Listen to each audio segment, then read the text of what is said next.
Have you ever wondered how your tactic does against different systems? Are you wondering how you could improve your system even further? Do you even know where to look? Well, FM20 has just released a few more tools, and on today's show I'm going to share how I analyze my tactics, prepare for games, and make adjustments to a system to make it better. My name is Daljit, this is Bustthenet. If you enjoyed the video, don't forget to like, subscribe, and hit the notification button to stay in touch for more videos like this. I'm also on Twitch twice a week, maybe even more. I'm doing shows, including some shows where I show you how I get started with different teams.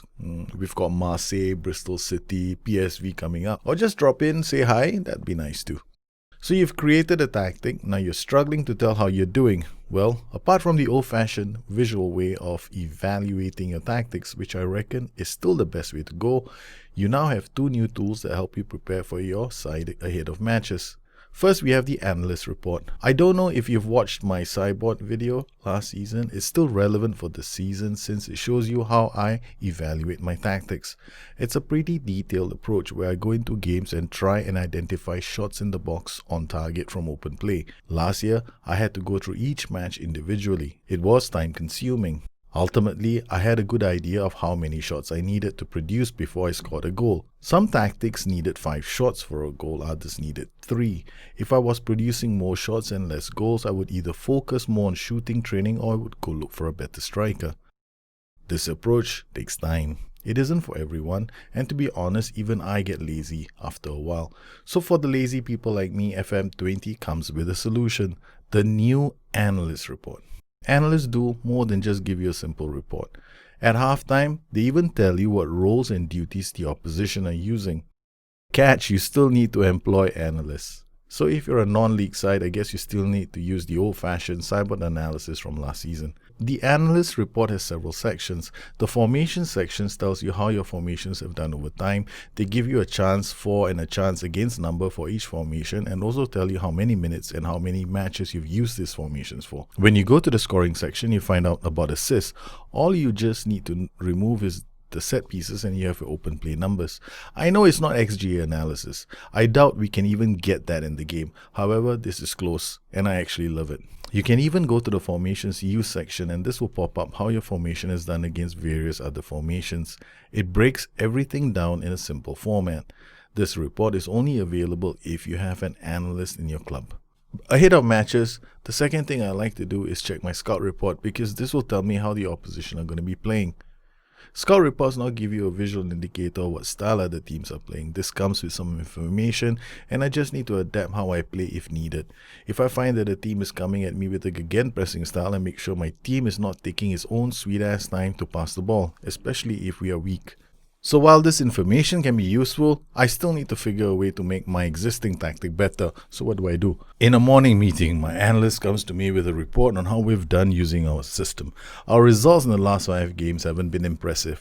We may have put up a good defense and even played brilliantly away to Milan, but I need to find out exactly how our tactic did. The match stats from the Inter Milan game are misleading. They suggest we should have won the game, but the better chances actually fell to Milan. Most of our chances were from wider angles. These aren't easy to convert. Milan, on the other hand, powered their way through the middle. This is disconcerting. I could go into each match and analyze this further. It's usually a good idea to find out what these chances were like. Did my players have time to take the shots, or were they under any pressure? Were these headers? Next, I pour through the Analyst Report. The report features chances created, but these are consolidated numbers, a chance for both sides in one game. In other words, there's a strong chance each match is ending in a draw. Defensively, we aren't convincing. I could go through how we've done against different teams, but this tactic is still work in progress, so I need to know how to fix it. It's clear we need to convert more chances and reduce the chances against us. The next thing I do is find out how we are doing for chances created with the strikers. To find this information out, I go into match analysis. I go to my front 3 players and find out that my wide player is always getting difficult chances. My striker hardly gets any chances and the inverted winger is understandably getting them from wider positions. When I look at how many scoring chances we've actually created, I get a nice number. It's 0. In other words, we have not created a single big chance in this game. If I had created some scoring chances, I could at least work on improving scoring in training. Our problem isn't scoring chances, it's creating quality ones. Our system needs to be making better clear-cut chances for our strikers in central areas where they have enough time to finish them. Most of my key passes are going to the right, which explains why my inside forward is getting most of the chances. I need to create a better balance. The player who is receiving the most passes is our defensive midfielder, and our creative player isn't really seeing enough of the ball or making good chances. In our tactic, most of the passes are going through our defensive midfielder, which is understandable, but the numbers also indicate that my principal creative player, the number 8, is having minimal impact in the game. This makes sense when I look at the opposite formation to find out they've flooded the midfield with 5 players. We need to adjust our system to give us more options. Our next match is against Sampdoria. Their scouting report suggests that they'll be playing defensive fluid with a fluid counter-attacking style. If I wanted to find out what team instructions this formation is using, I just go to the tactical creator. I need to find out what their line of engagement and defensive line could be. If they're playing on a low mentality and they're playing fluid, they're probably going to get plenty of bodies in defensive support. The team will look to play quickly out of the back and seeks to get a few players up in support. The saving grace is that their defensive line is so low, their wingbacks will really only push up if they've been afforded a lot of time and space. Finally, they seek to use a compact line where they hope to tackle hard and win the ball.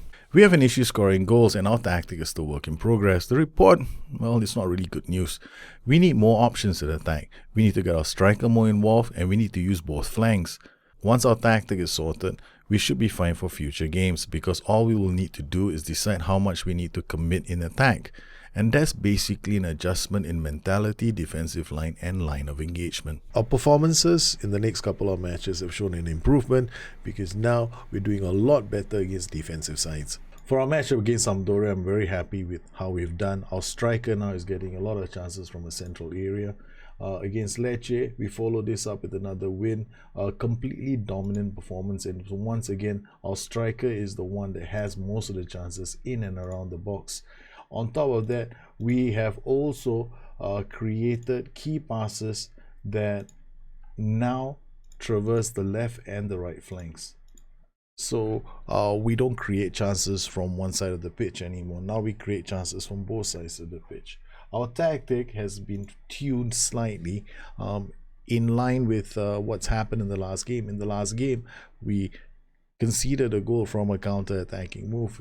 So we've adjusted our tactics slightly, dropped the defensive line and the line of engagement. We now begin our tactics on balance in most of our matches. And we've changed the roles and duties slightly so that we can get our striker into better scoring positions. He gets more support from the wingback bombing down the right, and then if you're camping, our fullback on the left flank will be delivering crosses as well. The inverted winger will arrive late to do cutbacks, so there could be plenty of opportunities for our lone striker and also other players who might arrive late in the box. I'm very excited with what's possible in FM20. We now have scouting reports that tell us the expected tactical style the team uses. We have analysts to tell us the roles and duties the oppositions are using at halftime. And along with the current match analysis tools, these all combine to give us one big tool that allows us to work on our tactics and make them better for matches in the future. Well, I hope you enjoyed today's show. If you have any questions, you know where to find me. Once again, you can join me on Twitch, ask me questions, even, influence the way I do my shows. You guys take care. Have a good one. I'll see you again soon. Bye-bye.